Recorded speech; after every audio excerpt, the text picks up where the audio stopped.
우리 인간의 본질적인 특성과 지혜를 잘 묘사해 주고 있는 문학의 장르 가운데 하나가 신화입니다. 그래서 문화 인류학에서는 이 신화를 참 중요하게 여긴다고 합니다. 가장 널리 읽히고 있는 그리스 로마 신화에 보면 오르페우스라고 하는 음악의 신에 대한 이야기가 있습니다. 큰 바다를 여러 달 항해하는 선원들이 가장 무서워하는 것이 요정의 노래였습니다. 그 요정의 노랫소리만 들리면 그 노랫소리에 홀려가지고 선원들이 자신도 모르게 바다로 뛰어들었습니다.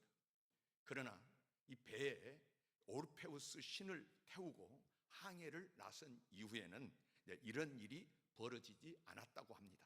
왜냐하면 요정이 유혹의 노래를 부를 때마다 오르페우스는 더 아름다운 노래로 불렀고, 선원들에게는 그러면은 요정의 노랫소리가 안 들리고 바로 오르페우스의 이 노래가 들려왔기 때문입니다. 아무리 유혹하는 소리가 들려와도 더 아름다운 목소리를 들을 수 있느냐가 중요하다는 것입니다. 오늘 우리들 주변에는 파멸로 이끄는 요정의 소리로 가득 차 있습니다. 그러나 생명으로 이끄는 소리도 있습니다. 어떤 소리를 듣느냐에 따라서 생명력 있는 신앙생활이 되기도 하고, 살아있으나 죽은 것 같은 그런 신앙생활이 되기도 하는 것입니다. 무슨 소리를 크게 듣느냐, 인생이 달라진다는 말씀입니다. 당시 소아시아의 여러 교회 가운데 에베소 교회는 그래도 이상적인 교회가 될 수 있는 조건을 두루 갖춘 교회였습니다. 에베소 교회는 사도 바울에 의해서 설립된 교회입니다. 사도 바울의 사역의 패턴을 보면 사도 바울이 하나님의 말씀을 증거하면서 전도하러 가다가 어느 지역에 가서 복음을 전하면 많은 사람들이 예수를 믿으면 교회를 세우는 거예요. 그리고 또 떠나는데 그런 그 기간들이 길지를 않습니다.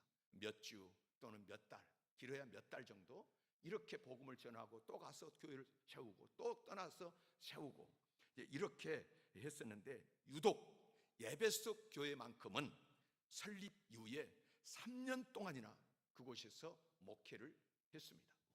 두란노 서원이라고 하는 그 서원, 거기서 이제 말씀을 가르쳤고, 그래서 이제 복음을 전하니까 훈련이 됐죠. 그래서 요한계시록 2장에 거기에 소개된 대로 에베소 교회는 주님의 칭찬을 들을 만한 요인들이 참 많은 교회였습니다. 성령이 충만했고요, 말씀이 충만했죠. 첫사랑이 뜨거운 교회였습니다. 당시 교회들 중에 선도적인 교회였습니다. 그러나 시간이 갈수록 그들의 열정은 점점 식어갔습니다. 그러한 교회의 소식을 바울 사도가 들었습니다. 사도는 그들에게 하나님의 말씀을 새롭게 들려주기 위해서 차가운 감옥에서 편지를 써보냅니다. 이것이 에베소서입니다. 그래서 에베소서는 옥중서신이라고 말하는 것입니다.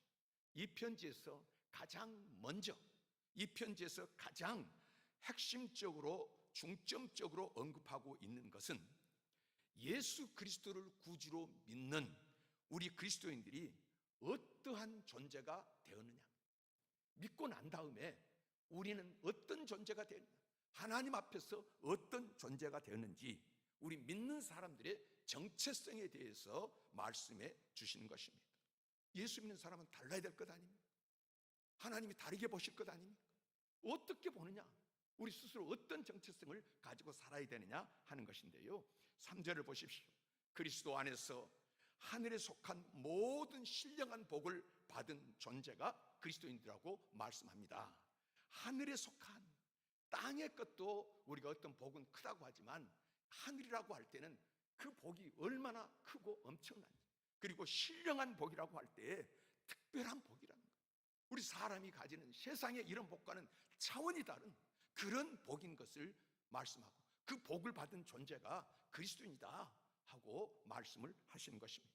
4절에서 창세전에 그리스도 안에서 택함 받은 존재들이다. 우리가 어느 순간에 길거리에 가다가 우리 어떤 사람 만나도 택함 받아도요, 캐스팅해도요 귀하게 쓰는데요. 그런데 이 사람을 쓰시니, 이 사람을 사랑하셔서 구별하시려고 창세 전부터 자기가 알지도 못한 때에 택함을 받은 사람이, 나는 몰랐죠. 나는 왜 이런 인생입니까? 하지만은 우리 하나님의 말씀은 창세 전에 택함 받은 존재들이 그리스도인들이라 여러분 믿으시기를 바랍니다. 어느 날 내가 예수 믿은 것이 아니라 하나님께서 창세 전에 여러분을, 저를 택해서 하나님의 자녀가 되게 하셨다고 말씀을 하시는 것입니다. 5절에서는 그 기쁘신 뜻대로 우리를 예정하사 예수 그리스도로 말미암아 자기의 아들들이 되게 하셨다 말씀하시는데, 우리로 그리스도 안에서 하나님의 아들, 상속자, 자녀가 되게 했다. 그런데요, 그 기쁘신 뜻대로 우리를 예정하사, 예정이라는 말을 우리가 가끔 오해하기 쉽습니다만은 여기서 예정한다는 말, 여러분 이런 쪽으로 한번 보십시오. 거지가 와서 뭘 달라고 할 때 우리는 그때 뭘 줄 때 예정된 것을 줍니까? 아니면 갑자기 있는 것을 줍니까? 예정된 것을 그 사람을 위해서 뭐 준비했다가 주는 것이 아닙니다. 그런데 여러분, 예정됐다, 우리가 그런 존재라고 하는 것은 하나님께서 우리를 대하실 때, 우리를 뭘 주실 때 여러분 예정되고 준비된 것을 자녀들에게는 거지하게 주는 것과 자녀에게 주는 것은 전혀 다른 차원의 베품 주는 것입니다. 그래서 여러분, 어떤 우리가 매를 때려도요, 매를 때려도 어떤 미운 사람, 관계없는 사람은 때려도 죽으라고 때리고요, 너 한번 아파라고 때리지만 부모가 자녀에게 준 것은 예정을 하시고 어떻게 장차 이 자녀를 향한 계획과 섭리 가운데서 그렇게 자녀에게 매를 하고 징계를 하시는 것입니다. 여러분, 오늘 이런 사실들을, 그리스도인들이 어떤 존재인가, 이런 사실들을 알려준 다음에 사도는 에베소 교인들을 향한 간절한 소원을 말합니다. 지혜와 계시의 정신을 받아 하나님을 알게 되며 우리를 사랑해 주신 하나님, 그 하나님이 어떤 분인지를 알게 되기를 원한다. 그리고 마음의 눈이 밝아져서 그의 부르심의 소망이 무엇이며 왜 하나님께서 이 사랑으로 나를 불러주셨는지, 나에게 어떤 계획을 가지고 어떤 소망을 가지고 나를 불러주셨는지, 이 소망이 무엇이며 성도 안에서 그 기업의 영광의 풍성이 무엇인지를, 교회 안에서요, 기업의 영광, 여러분 우리에게는 하나님 나라가 영원한 기업인 줄 믿으시기를 바랍니다. 하나님 나라 백성 되고요, 하나님 나라의 그 기업된 이 영광의 풍성, 어떤 보면은 며칠 전에 어떤 유튜브를 보니까 어떤 사람이 라오스인가요? 라오스에서 베트남으로 통해서 한국으로 오려고 갔는데 이제 큰 버스를 타고 라오스 국경을 넘어서 베트남을 갔어요. 이제 가는데 국경을 넘으니까 또 거기서 다 보면 패스포트 그 검사, 짐 검사 다 해야 되고요, 여권 검사 다 하잖아요. 어느 나라 국경을 넘을 때는 비행기로 가든 차를 가든 배를 타고 가든 다 검사를 합니다. 근데 이 사람이 이제 검사를 하는데 다른 사람들은 보니까 다 검사하고 있는데 이 사람만 빨리 보내주는 거예요. 그러면서 와서 하는 말이 뭐냐면, 거기 뭐 유럽 사람도 있고 중국 사람도 많고요, 여러 나라 사람이 있는데 이 사람만, 그러면서 하는 말이, 대한민국 여권이 이렇게 굉장합니다. 우리나라 한국에 속했다고 하는 것이, 한국 백성. 그러니까 거기서 그 베트남에서 그렇게 빨리 여권, 다른 사람 지금 다 짐 꺼내고 검사하고 다 뭐 묻고 그런데 여권만 보고 그냥 가라 그랬다. 거기 차에 앉아가지고 그 이야기하는 것을 제가 봤습니다. 여러분, 이 기업의 풍성의 영광의 풍성이 무엇인지, 우리가 하나님 나라 백성된 이 기업의 영광의 풍성이 무엇인지를 기억하시기를 바랍니다. 이걸 좀 알았으면 좋겠다.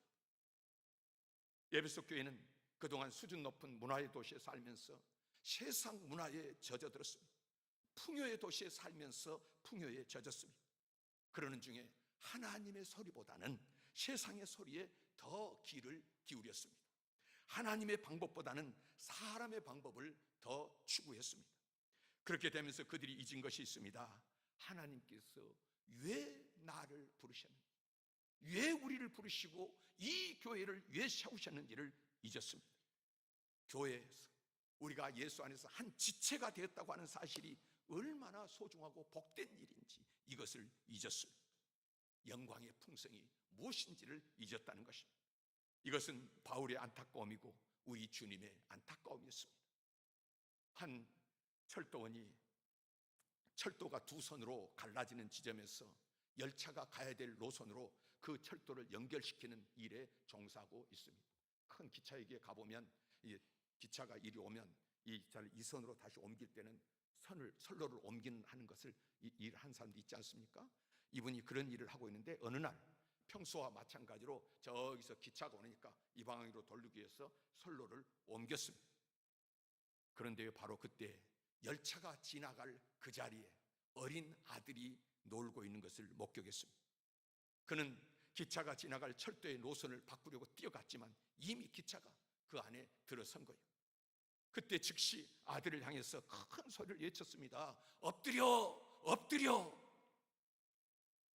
열차가 지나가자마자 철도는 아들이 이미 열차에 치여 죽었을 것이라고 생각하고 비통한 마음으로 그곳으로 달려갔습니다.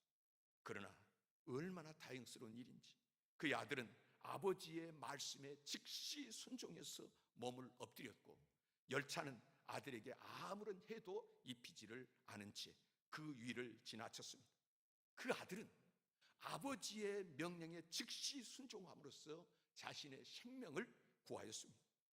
그 요란한 기차 소리에 온 세상이 다 먹혀 들어가는데도 아이는 아빠의 엎드리라는 그 소리를 그 속에서 듣고 그대로 엎드려 있었다는 이야기입니다. 오늘 우리는 어떻습니까?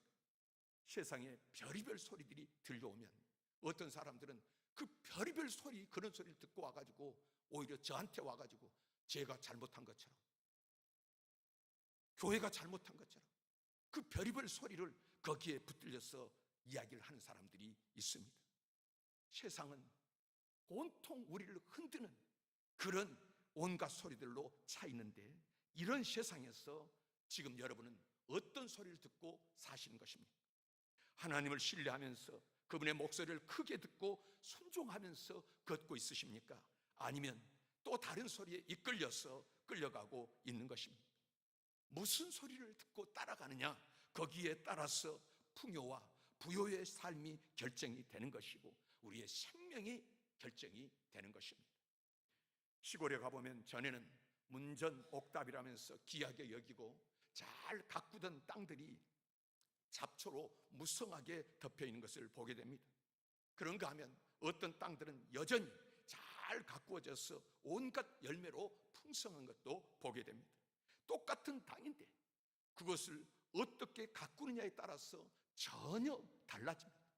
요즘같이 비가 자주 내리고 햇빛이 무성한 이런 때는, 강하게 비치는 이런 때는요, 며칠만 발걸음을 밭에 옮기지 않아도요 금방 잡초밭이 되고 마는 것입니다.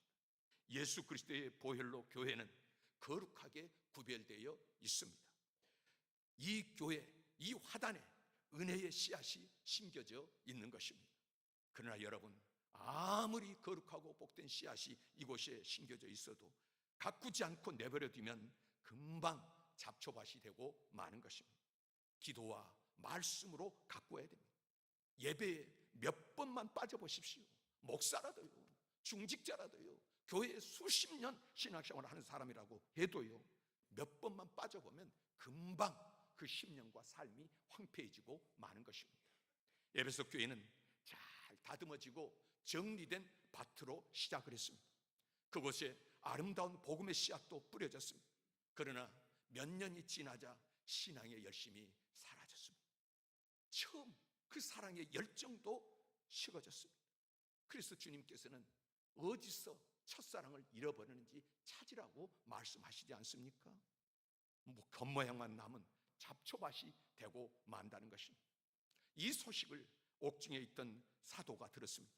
사도는 차가운 감옥바닥에 무릎을 꿇고 교회를 위해서 간절히 기도합니다. 하나님께서는 안타까운 마음으로 이 교회를 위해서 간절히 기도하는 바울 사도를 통해서 교회의 지침이 될 만한 그 말씀을 오늘 본문에 허락을 하시는 것입니다. 에베소서 교회에 들려지는 하나님의 음성입니다. 본문 3절부터 6절까지 우리말 성경인데요, 하나님 곧 우리 주 예수 그리스도의 아버지를 찬양합니다. 하나님은 그리스도 안에서 하늘에 속한 모든 신령한 복으로 우리에게 복을 주신 분이십니다. 하나님은 세상이 창조되기 전에 그리스도 안에서 우리를 선택하셔서 사랑 가운데 그 앞에 거룩하고 흠이 없게 하셨습니다. 이 부분에 와서 어떤 사람들은 아니 교회가 무슨 흠이 없고 거룩합니까? 보십시오, 이런 사람들이 교회에 있고 나 같은 사람도 있는데 어떻게 흠이 없다고 말씀하십니까? 여러분, 우리가 볼 때, 내가 볼 때, 세상의 눈으로 볼 때는, 육으로 볼 때는 흠이 많습니다. 문제가 있습니다. 그러나 예수 그리스도를 구주로 믿고 그 보혈로 씻음 받은 사람들이 모인 교회는 하나님 보시기에 흠이 없고 거룩한 줄 믿으시기를 바랍니다. 사람은 이렇게 보지만 만왕의 왕이요 만주의 주가 되신 하나님께서는 우리를 보실 때 그냥 보시지를 않는다는 말씀입니다. 하나님은 그분의 기뻐하시는 뜻을 따라 우리를 예정하셔서 예수 그리스도로 말미암아 하나님의 양자가 되게 하셨습니다. 이는 하나님이 그분의 사랑하시는 아들 안에서 우리에게 거저 주신 하나님의 은혜의 영광을 찬미하게 하기 위한 것입니다. 정말 읽어보십시오. 위대한 말씀, 정말로 우리 가슴을 벅차오르게 하는 그런 교회론입니다. 특별히 오늘 본문은 그 서론과 같은 말씀으로 교회가 어떻게 시작되었는지와 또 교회가 무엇을 위해 서야 하는지를 선명하게 가르쳐 주는 것입니다. 사람의 모임이 교회라고 한다면 교회에서 가장 중요한 것은 사람입니다. 건물이 아니고요, 조직이 아닙니다. 그러므로 건물을 새롭게 짓는다고 해서 교회가 새롭게 되는 것이 아닙니다. 여러 가지 조직을 해보지만은 조직을 바꾼다고 해서 교회가 새롭게 되는 것도 아닙니다. 그 구성원들이, 교회를 이루고 있는 지체들인 사람들이 어떠한 사람인가로 가름이 된다는 말씀입니다. 이 위대한 교회로는 우리가 어떤 사람인가에 대해서 가르쳐 주십니다. 우리는 그리스도를 통해서 하늘에 속한 신령한 복을 받은 존재들인 줄 믿으시기를 바랍니다. 하나님의 사랑으로 창세전에 예정되어서 거룩하고 흠없는 자녀로 하나님께서 세워주셨음을 믿으시기를 바랍니다. 여러분은 밖에서 서로를 볼 때 어떻게 보십니까? 우리가 가서 운동장에 수많은 아이들이 운동회 한다고 똑같은 옷을 입고 거기에 뛰어다니고 있는데요, 부모는요 한 사람만 보는 거예요. 거기에 구별된 사람은 내 자녀예요. 거기에 눈이 가고 그를 지켜보고 있고 그것 때문에 기뻐하고 그것 때문에 박수를 치고 환호를 하는 것이에요. 여러분, 오늘 세상에 수많은 사람이 있지만 하나님께서 이 세상을 보실 때 오늘 예수 그리스도로 씻음받고 그 피로, 그 화목제물, 그 번제물, 주님께서 제물 돼서 대속제물 되셔서 죽으심으로 대속한 예수 그리스도를 구주로 믿는 저와 여러분들을 주님께서 특별하게 보시는 줄 믿으시기를 바랍니다. 아들로 보심을 믿으시기를 바랍니다. 그래서 여러분 볼 때 어떤 그냥 보는 것이 아닙니다. 저도요 여기 지나가다가 사람들이 길거리에 얼마나 많습니다. 가다가 이성당 앞에 가보면은 빵 산다고 줄을 쭉 서 있는데 아이고 저 사람들 오늘 또 저기서 빵 먹으려고 서 있구나 하고 제가 또 속으로 그러면서 참 줄 서서 고생한다 이러고 지나간대요. 그런데 그 중에 한 사람을 보면 저 사람이 왜 저기 서 있지? 뭐 얼마나 맛있는 것을 왜 저걸 사려고 서 있지? 온갖 생각을 하면서 갈 때까지 계속 쳐다봅니다. 우리 교인만 있으면 다르게 보이는 거예요. 하나님이 보실 때요 여러분 우리를요 어떻게 보시는지. 그래서 여러분 오늘 하나님께서는 우리를 흠없다고 여기시고 예수 그리스도 안에서 우리를 복된 자로 여기시고 우리를 부르셨고 오늘 인도하고 세우신 줄 믿으시기를 바랍니다. 이것이 바로 교회의 본래 모습이고 우리의 모습입니다. 영적인 축복과 풍요로 채워진 그것이 교회입니다. 우리가 하나님의 거룩한 존재가 되어서 은혜의 풍성함이 넘치게 되어 있고요, 제사함을 받은 거룩하고 청결한 존재들이 되었습니다. 그렇다면 여러분, 우리는 지금 그 풍요와 그 풍성함을 누리고 있는 것입니까? 여러분, 오늘 약속하신 이 풍요와 이 풍성함을 누리고 계시는 것입니까? 예배소서를 통한 주님의 계시의 핵심은 교회에 주시는 그리스도의 풍요와 충만입니다. 우리가 지금 어떠한 존재로 서 있느냐에 따라서 우리는 지금 그리스도의 풍요와 충만을 누리는 삶을 살기도 하고 잡초밭에 서 있기도 합니다. 중세에 광적인 미술품 수집가가 한 사람 있었습니다. 예수님께서 내일 우리가 성찬식 하는데 그 성찬식 하실 때에 최후의 만찬에서 사용하신 은잔이 유럽 어딘가에 있다는 소문을 듣고 그 은잔을 찾아 나섰습니다. 이곳저곳 전 유럽을 뒤지는 가운데 중요한 정보를 얻게 되었습니다. 10년 전에 백마를 탄 한 백작이 그 은잔을 사갔다는 거예요. 이 백작의 키는 어느 정도고, 그리고 어떻게 생겼고, 또 말은 어떻게 생겼는지를 수소문해서 그가 알아봤어. 그리고 찾아 헤맸습니다. 도대체 주님의 그 은잔을 차지한 행운의 사람은 누구일까? 그렇게 오랜 세월을 찾아다니다가 드디어 그 사람에 대한 정보가 서서히 드러나기 시작했습니다. 점점 윤곽이 드러나면서 그 사람을 찾아냈습니다. 10년 전 그 은잔을 사간 사람은 바로 자기 자신이었습니다. 그 은잔은 화려하지도 않고 정교하지도 않고 사람 보기일 때는 이것과 그것과 다 똑같은 것 같은 거예요. 그래서 어디 은잔을 하나 구입했는데 은잔 있구나, 이 사람이 사다가 그것을 그대로 집 한 모퉁이에 던져 놓았던 것입니다. 여러분, 풍성한 신앙생활은 누구나 다 원하죠. 정말 신명나는 신앙생활을 원하는 것입니다. 예수님께서 사용하신 그 위대한 은잔을 찾는 백작처럼 어디에 풍성함이 있는지 알지 못하고 두리번 거리면서 이곳저곳을 찾아 헤매는 것입니다. 성경은 이미 주님께서 그 풍성함과 그 충만함을 우리에게 허락해 주셨다고 말씀을 하십니다. 제자들을 불러 세상에 보낼 때에 이미 복음을 전하라고 권세와 능력을 주셨음에도 불구하고 제자들은 그 권세를 누리지 못한 때가 있었습니다. 어땠습니까? 예수님은 산에서 내려오실 때 귀신 들린 아들을 둔 아버지가 와서 고쳐달라고 하니까 제자들이 이 제자가 가고 저 제자가 가고 고치지를 못했다는 거예요. 귀신을 쫓아내지를 못하는 것입니다.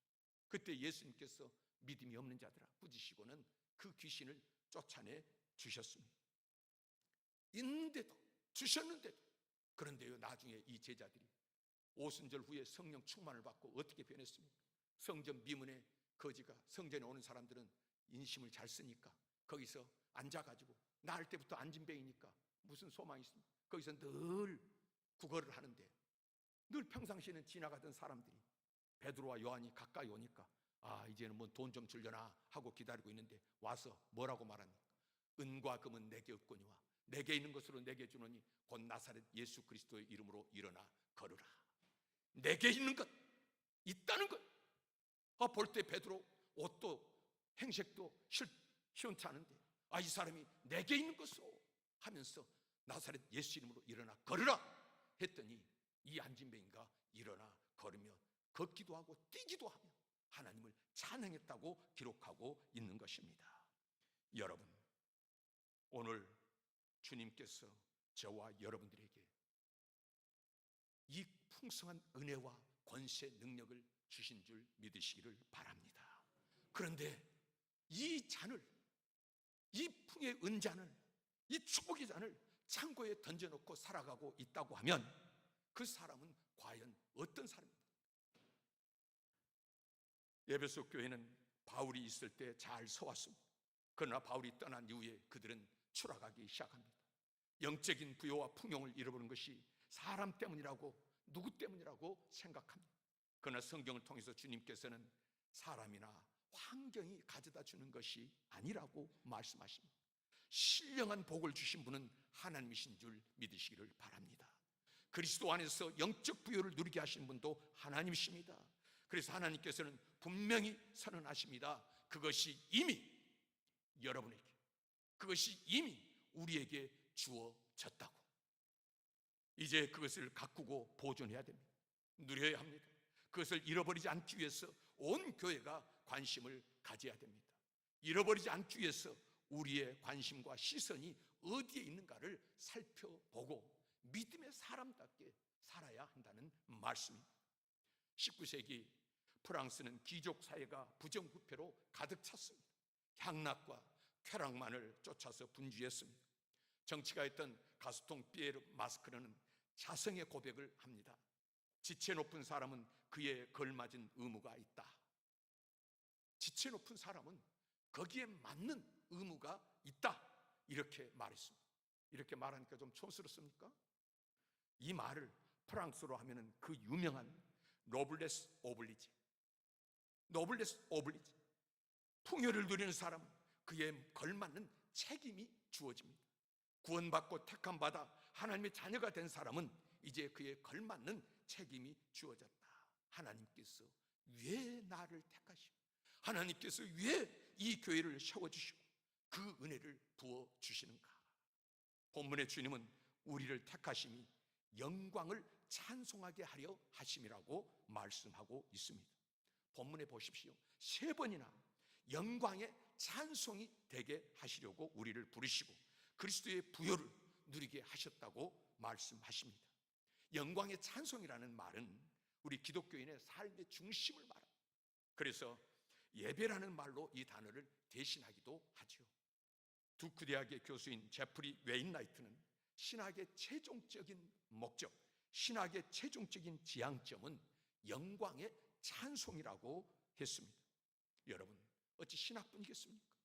목회도요, 우리 인생도요, 섬김도요, 드림도요, 사업도요, 우리의 모든 삶은 하나님께 영광을 돌리는 것으로 집중돼야 됩니다.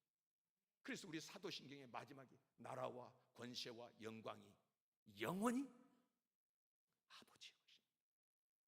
우리의 삶이, 우리의 모든 것이 여기에 집중되고 맞춰져야 된다는 것입니다. 직장생활을 하고요, 돈을 벌고요, 여러분 우리가 무슨 일을 하든지 바로 여기에 집중돼야 된다. 영광의 찬송이 되는 것에 관심이 빠져 있다면, 무엇을 하면서 영광의 찬송이 되는 일에 우리가 관심이 빠져 있다고 하면 우리는 사실은 헛된 것을 살고 있는 것입니다. 교회가 영광의 찬송을 돌리는 일에 집중하지 못하면 그것은 잘못되어질 것입니다. 오늘 본문 말씀은 우리를 택하심이, 우리를 구원하심이, 우리에게 직분을 맡겨주심이, 교회를 세워주심이 영광의 찬송이 되게 하려 하심이라고 말씀하십니다. 여러분, 우리 교회는 영광의 찬송이 되고 있다고 생각하십니까? 여러분 자신은 영광의 찬송이 되는 삶을 살고 있다고 생각하십니까? 우리의 생이 언제 끝날지 모르지만 오늘 주신 말씀은 하나님의 은혜로 구원받고 택함받은 사람들은 이제 영광의 찬송으로 살아야 된다고 말씀하십니다. 여러분, 언젠가는 우리 생의 마지막이 올 것입니다. 그리고 우리는 주님 앞에 설 것입니다. 어떻게 살아야 됩니까? 주님의 말씀을 크게 들으면서 하나님 기뻐하실 일에 마음을 두고 살 것입니다. 하나님 앞에 영광의 찬송이 되는 그 삶, 주님께서 원하시고 여러분을 부르셨고 우리 교회를 세우신 줄 믿으시고 말씀에 합당한 믿음의 삶으로 승리하시기를 주의 이름으로 축원합니다.